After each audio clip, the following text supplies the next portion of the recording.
1, 2, 3, 4, 5 गिनते जाइए। पूरे 20 कैमरों से मॉनिटरिंग हो रही है और इनमें सबसे ज्यादा नजर रखी जा रही है मॉनिटर नंबर 9 पर। यही बताया जा रहा है माफिया मुख्तार अंसारी बेड पर लेटा है, छाती पर अखबार रखा है। कुछ देर बाद माफिया उठता है और तन्हाई बैरक के बाहर झांकता है।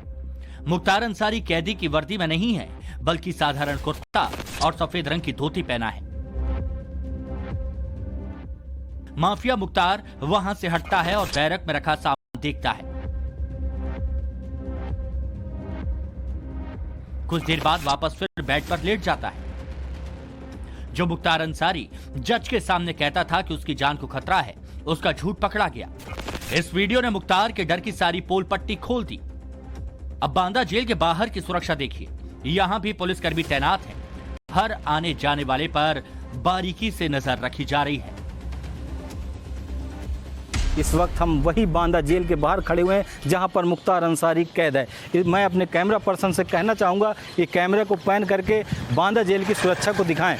ये बांदा जेल का मुख्य द्वार है जहां पर पुलिसकर्मी तैनात हैं और यहां पर सीसीटीवी कैमरे लगे हुए हैं, जहां से लखनऊ से इन सीसीटीवी कैमरों के माध्यम से निगरानी की जा रही है। इसके बाद जेल के अंदर दूसरा द्वार है जहां पर भी सीसीटीवी कैमरे और पुलिसकर्मी तैनात हैं। इसके बाद जेल के अंदर तीसरा द्वार है जहां पर भी सीसीटीवी कैमरे और पुलिसकर्मी तैनात हैं। अगर यहां पर कोई भी जेल में आता है किसी से मुलाकात करने, तो उसको सुरक्षा घेरे के 3 लेयर से गुजरना पड़ता है। बात अगर बांदा जेल के दीवारों की मोटाई और ऊंचाई की करें तो यहाँ के दीवारों की मोटाई लगभग 3 फीट मोटी है और ऊंचाई लगभग 25 फीट ऊंची है। माफिया मुख्तार की सिक्योरिटी कितनी टाइट है, इसका अंदाजा इसी से लगा सकते हैं। जिस जेल में उसे रखा गया उसमें 46 सीसीटीवी कैमरे हैं। इनमें से 20 कैमरे तो अकेले तन्हाई बैरक के आसपास हैं। कब, क्या और क्यों हो रहा है, इसका पूरा अपडेट अधिकारियों को लाइव मिलता है। तभी फुटेज का direct telecast Banda to Lucknow किया जाता है। लखनऊ के डीजी जेल ऑफिस में 24 घंटे हर मूवमेंट पर नजर रखी जाती है। मॉनिटरिंग सेल की सर्विलांस टीम बांदा जेल में बैरक नंबर 15 को लेकर खास अलर्ट है, क्योंकि इसी बैरक में बंद है माफिया मुख्तार। लखनऊ में डीजी जेल के ऑफिस में बकायदा एक कंट्रोल रूम बनाया गया है। इसमें उत्तर प्रदेश के सभी जेलों की लाइव फुटेज आती है, यानी जो जेलों में सीसीटीवी कैमरे लगे हैं उनकी लाइव स्ट्रीमिंग यहां पर देखी जाती है। एक अधिकारी की बकायदा जिम्मेदारी दी गई है, वो लगातार 24 घंटे मॉनिटर करता रहता है। शिफ्ट में इनकी ड्यूटी चेंज होती रहती है। मुख्तार अंसारी उत्तर प्रदेश के बांदा जेल में बंद है, उसके बैरक के बाहर की लगे कैमरों को लगातार देखा जाता है। कहा यह जा रहा है कि जो भी मूवमेंट मुख्तार की होती है सब कुछ कैमरों की सीसीटीवी कैमरे की नजर से लखनऊ में बकायदा उसको मॉनिटर किया जाता है। लगातार वहां पे जो गड़बड़ी होती है उसकी सूचना लखनऊ के अधिकारियों को दी जाती है, फिर यहां से ये सूचना सीधे बांदा जेल पहुंचाई जाती है। मगर इसके बाद भी मुख्तार नई नई कहानी करता है। मौत की थ्योरी वाली साजिश जज के सामने रखता है। बार बार यही कहता है तो उसकी जेल में हत्या की जा सकती है। मुख्तार इस फैक्ट को नहीं पता कि उसकी सेल के आसपास कोई कैदी नहीं रखा गया है। मुख्तार ये बात खुलेआम नहीं कहता कि उसकी सेल के बाहर वार्डन की 24/7 पहरेदारी है। एक जेल वार्डन की ड्यूटी उसकी बैरक के बाहर अगले 365 दिन तक नहीं लगाई जाती।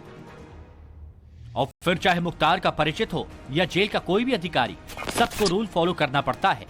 जेल मैनुअल के हिसाब से ही मुख्तार से मुलाकात संभव है। बांदा जेल में रविवार के दिन कैदियों से मुलाकात होती है। इस दिन 100 से 150 लोग बांदा जेल पहुंचते हैं। मुख्तार से आखिरी बार मुलाकात उसके वकील ने करीब 30 दिन पहले की थी। बताया जा रहा है कि अतीक की हत्या के बाद से उसका कोई परिजन मिलने नहीं आया। मुख्तार की आखिरी बार बातचीत उसके भाई अफजाल अंसारी से हुई थी। इसी आधार पर उसने अपनी जान को खतरा बताया था। मुख्तार सुबह 6 बजे सोकर उठता है और रात को 10 बजे सो जाता है, यानी कुल मिलाकर 8 घंटे वो चैन की नींद लेता है।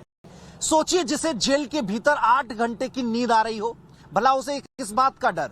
यही वो सच्चाई है जिसे मुख्तार अंसारी सबके सामने लाना नहीं चाहता और जेल के अधिकारियों पर साजिश का शक जताता है, जबकि जेल अधिकारियों का कहना है कि सेल के भीतर मुख्तार की सारी एक्टिविटी नॉर्मल रहती है। लखनऊ में बैठे जेल अधिकारी भी इस बात को अच्छी तरह से जानते हैं, इसलिए यूपी की किसी भी जेल में तैनात अधिकारी को वार्डन बनाकर बांदा जेल भेज दिया जाता है। ऐसा इसलिए किया जाता है ताकि मुख्तार की सुरक्षा में कोई कमी ना रहे और वो किसी भी सूरत में माफिया मुख्तार का करीबी ना बन पाए। अब दो तस्वीरें देखिए। पहला वीडियो 2 साल पुराना है, जब मुख्तार अंसारी बांदा जेल में शिफ्ट किया गया था। तब लखनऊ की डीडी जेल ऑफिस में 12 कैम थे, यानी कैमरों पर मॉनिटरिंग हो रही थी, मगर अब इनकी संख्या 20 पहुंचा दी गई और ये सब किया गया है मुख्तार अंसारी की वजह से। कोशिश यही है मुख्तार अंसारी की हर एक्टिविटी पर नजर रहे और ये भी मॉनिटर होता है कि जेल के अंदर तैनात जेल अधिकारी क्या कर रहे हैं। सूत्रों के मुताबिक मुख्तार अंसारी को बेड दिया गया है, जबकि जेल के ज्यादातर कैदी जमीन पर सोते हैं। उसे जेल प्रशासन की तरफ से कूलर दिया गया है। मुख्तार को जो खाना दिया जाता है उसे पहले डिप्टी जेलर चेक करता है और फिर उसके बाद सेल के बाहर मौजूद वार्डन पर रखता है। मुख्तार खुद को ब्लड प्रेशर का मरीज बताता है, इसलिए रेगुलर बेस पर उसका चेकअप भी किया जाता है। इतने इंतजाम होने के बाद भी मुख्तार कहता है, मुझे जेल में जान का खतरा है।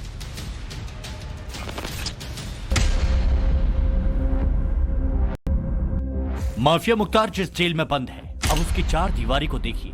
ये जेल का एंट्री गेट है, चारों तरफ पुलिसकर्मी मौजूद हैं और ये है बांदा जेल का पिछला हिस्सा। एक तो सिक्योरिटी टाइट और ऊपर से दीवार इतनी ऊंची कि यहां तक पहुंचना किसी के बूते की बात नहीं। फिर माफिया मुख्तार क्यों हर बार झूठ की कहानी बनाता है? कहा तो यही जा रहा है कि मुख्तार ऐसा करके या तो चर्चा में रहना चाहता है या फिर अपने आसपास सुरक्षा घेरा और बढ़ाना चाहता है। बांदा जेल में सबसे पहले एंट्री गेट आता है। यहाँ सिक्योरिटी टीम चेकिंग करती है। जब सुरक्षाकर्मी तसल्ली कर लेते हैं तब गेट खोला जाता है।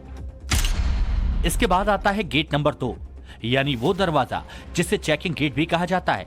इस गेट पर स्कैनिंग से गुजरना पड़ता है। बांदा जेल का गेट नंबर 3 बेहद इंपॉर्टेंट है। इसी के बाद शुरू हो जाती है वो बैरक जहां कैदियों को रखा जाता है। कुछ दूरी पर तन्हाई बैरक यानी बैरक नंबर 15 आती है, जिसके बाहर 3 सुरक्षा गार्ड 24 घंटे तैनात हैं। इनमें एक वार्डन भी होता है। यही बैरक मुख्तार का ठिकाना है। जो भी 15 मिनट से भी ज्यादा देर की इस प्रक्रिया को फॉलो करता है उस पर लखनऊ की नजर रहती है। बड़े बड़े अफसर बांदा जेल में पहुंचने वाले और मुख्तार पर नजर रखने वालों पर भी नजर रखते हैं। बनारस के थे, उनको पकड़ के टुकड़े टुकड़े करके गंगा नदी में बहा दिया था। उनको तब भी दया नहीं आई जब कृष्णानंद राय जो सिटिंग विधायक थे उनको उन्होंने गोली मार दिया। मार ही नहीं दिया, दौड़ा दौड़ा कर बुरी तरह से बाहर आ गया। दर्जनों अपराध किए, माफिया के नाम के पर्याय बन गए और आज कह रहे हैं मेरी जान को खतरा है। अब आप सोचिए, अगर सचमुच वो डर महसूस कर रहा है तो ये बहुत बड़ी बात है, बड़ी भारी सफलता है हमारे समाज की, पुलिस व्यवस्था की, शासन व्यवस्था की। माफिया मुख्तार ने कहा था कि उसे जेल में जान जाने का डर है, उसकी हत्या कराई जा सकती है। अब मुख्तार अंसारी के इस झूठ को एक्सपोज करने वाले कुछ वीडियो भी देखिए। जेल से मुख्तार को कहीं ले जाया जाता है तो इतने पुलिसकर्मी मौजूद होते हैं। मुख्तार के चेहरे पर सिक्योरिटी की टेंशन तो रत्ती भर भी नहीं होती। कोर्ट के बाहर बेफिक्र होकर मुख्तार अपनी बात कहता है। कश्ती भंवर में होने की शायरी कैमरे पर सुनाता है। मेरे ऑफिस का दबाव दुनिया समझ रही है कश्ती। ऐसे कई और वीडियो हैं जो या तो मुख्तार के बांदा जेल से पेशी पर ले जाने के हैं और फिर पेशी के बाद वापस जेल आने के। कोई भी इन तस्वीरों को देखकर बता सकता है कि मुख्तार के पास फटकना आसान नहीं। मुख्तार जिस जेल में बंद है उसमें 73 जेल वार्डन की ड्यूटी है। इनमें से 15 वार्डन और डिप्टी जेलर का हर दूसरे महीने ट्रांसफर होता है। पीएससी की एक प्लाटून हमेशा तैनात रहती है, जिसमें एक inspector, 3 sub inspector, 22 head constable और 97 कांस्टेबल होते हैं। यानी मुख्तार की सुरक्षा चौकस है, मगर एक सिपाही को बहाना बनाकर वो पूरे सिस्टम पर उंगलियां उठाता है, जो कि उसकी पुरानी फितरत रही है। जेल प्रशासन का दावा है कि मुख्तार तभी परेशान होने का ढोंग करता है जब कोई सुनवाई होनी होती है या फिर योगी सरकार की तरफ से माफिया अपराधियों पर सख्त एक्शन लिया जाता है। आज उत्तर प्रदेश की हमारी योगी सरकार पूरी ईमानदारी से उत्तर प्रदेश की जनता के दिल में एक विश्वास हमारी सरकार के प्रति हो, कानून व्यवस्था के प्रति हो, इस दिशा में सकारात्मक कदम हमारी योगी सरकार ने हमेशा उठाया है। निश्चित तौर पे आज उत्तर प्रदेश की कानून व्यवस्था की प्रशंसा हर तरफ होती है और हम ईमानदारी से जनता के अंदर एक विश्वास का भाव, एक सुरक्षा का भाव ये पैदा, उस दिशा में हम काम करते हैं। जेल के अंदर बंद मुख्तार अर्जी लगाकर ये बता रहा है कि उसे किससे खतरा है, मगर बीवी अफशान अंसारी की फरारी डिटेल किसी से शेयर नहीं कर रहा। 75,000 की नामी लेडी डॉन कहाँ है, किसने उसे पनाह दी, किसके इशारे पर वो जुलाई 2022 से अंडरग्राउंड है।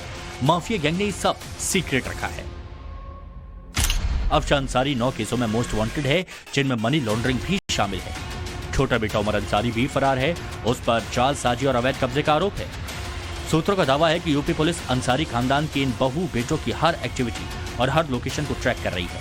कोशिश यही है कि मुख्तार की तरह ही इन्हें भी सलाखों के पीछे भेजा जाए, और अगर ऐसा हुआ तो मुख्तार की टेंशन कई गुना बढ़ जाएगी। उसके डर का मीटर टाइम लेवल पर हाई होगा। लखनऊ से विनोद मिश्रा, बांदा से मनीष निगम के साथ bureau report, times now Bharat.